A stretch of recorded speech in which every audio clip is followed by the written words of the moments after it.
I just wanted to watch it, give you some feedback. Basically, very good.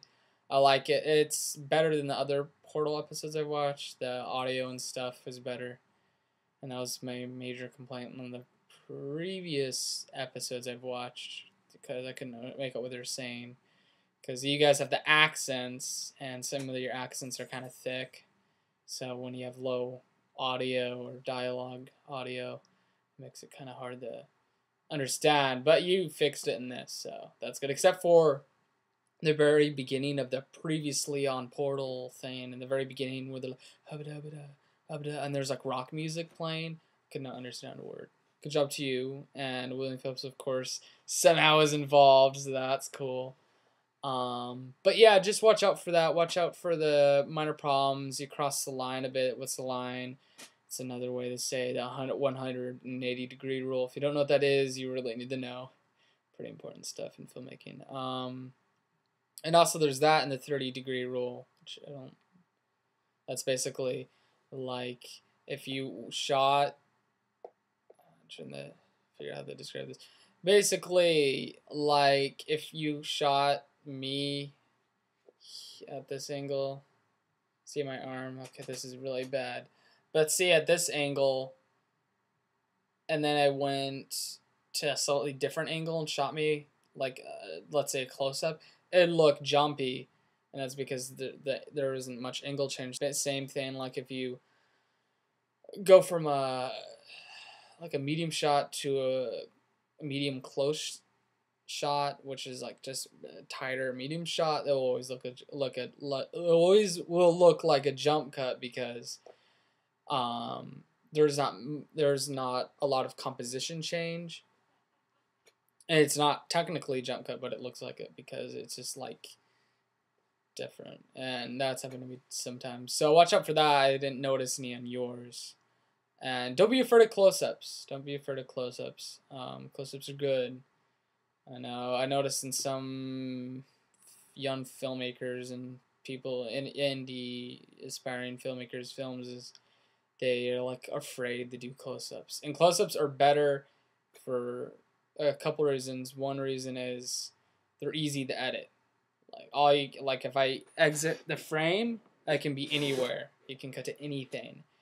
So that makes it easy. Two, it's really hard to script the continuity. Like if I'm wearing purple pants in a close-up, you're not gonna know, or whatever. Or if there's something in the background and then it's not in the same shot and it's a close-up, you're not really gonna know. You did a shot basically where the two henchmen, bounty hunters, teleported, and I could tell that you had the camera really close to them and you were zoomed out.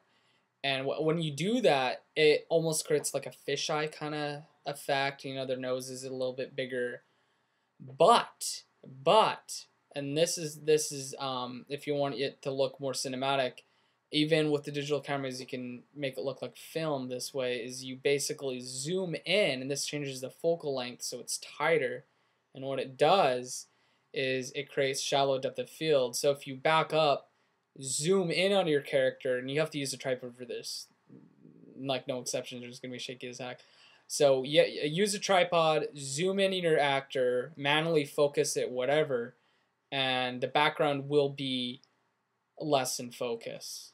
And it depends really on your digital camera, but it'll make a huge difference. And then the nose won't be huge, and it won't create that fisheye look, which is good because it's more cinematic. Also, in the beginning of your thing, you had a floaty wound. My advice is either I don't know, I think you use a Mac, don't you, to edit your stuff? Well, if you have live type, use live type to basically motion track it so it stays on. That's how I did the kryptonite effect in Superboy, is I just basically made the glow follow the rock or whatever, and that way it was always on it. So yeah, do that. Simple way to fix it. One, just don't move the tripod. Have the tripod static, and then you can just, have the fake CG wound there. Another thing you can do is just use makeup. I mean, it's really easy. Like in Deception, there's a shot, if you've seen my film Deception, where he's wounded, the main character's wounded, he has a cut on his hand, and all it was, it looks pretty good makeup. All it was, because our liquid latex wasn't working, was like black permanent marker, and then like a dark red permanent marker there, and a dark red permanent marker there, and then we just put a bunch of blood over it, and it looked like he got cut right there. So I mean, you could even do something as simple as that. Also, just get real makeup. I mean, it's pretty easy. You can buy Halloween makeup. Like I have a bullet hole thing that I got for Halloween. And even with the squibs are easy too. I mean, all it is basically the easiest way to do bullet squibs, like you get shot, is you get a latex glove. You cut off the fingers, fill them up with blood. You get crazy glue. I don't know why other glues don't work. Or maybe they do, but crazy glue work the best. Basically, you get a washer or a paper clip. You tie clear fishing line or black string to it, whatever. And you glue the wash or whatever to the finger filled with blood, and you'll have to tie the end, obviously. So basically, the finger's filled with blood, and you have it the end tied, and then the last thing you do is you basically glue it. And what you do is you cut an X on the shirt, and yeah, I mean, X, it won't show up on film unless you do like a close up. But I mean, it's if you do it really well, it won't show up that well. I mean, show up, yeah. And basically, what you do is you thread the fishing line through the shirt, and of course, you'll have to tape the squib, whatever, to the chest or whatever. Duct tape works the best, and then just someone off screen, and it works really well. Like it squirts and everything. And also in that shot right there, you really need to get some sort of audio transition between the previous shot and that shot, because it was like kind of a different background noise, and then you go to this and a different background noise, and it just kind of was like, what? Oh, I like the one shot, the one take where they're all the hitman was all like, hey, what the heck, a cloud, and then the dude with the cool hair is just like, screw you, and punched him, and that was all in one take. I really like that. That was really cool. And the visual logic of that sequence was kind of weird. He had like a sniper rifle and he's about to kill him, and then we see him with a revolver behind him. It's like, what? If it was like a scope, like binoculars, you should have established that, because I thought it was like a sniper rifle and he's about to kill him, and it's like, oh man, but then he comes out with a revolver, and I was like, what? And also the car hitting him was a bit random. I'm like, I know it's a random street, but seriously? That's kind of a bit random. It would have been cool, like, if it was that one chick, the chick who's, like, the friend, ally, whatever, and she's like, yeah! And that would have been cool.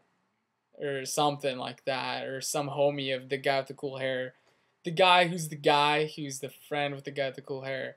When he goes to heaven, whatever, the other realm, as I call it, you honestly don't need to use green screen, blue screen, whatever. Honestly, for that, because the background's black.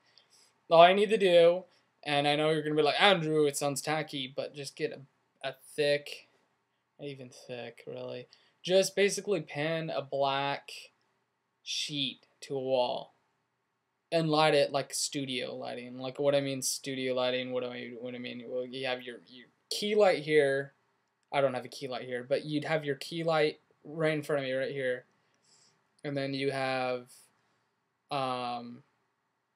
secondary light, a fill light, yes, a fill light which gets into the shadows, and then you have a backlight, and backlight separates the actor from the background, and this is very important in green screen. If you don't have the backlight, you're pretty much screwed, because it helps get rid of this.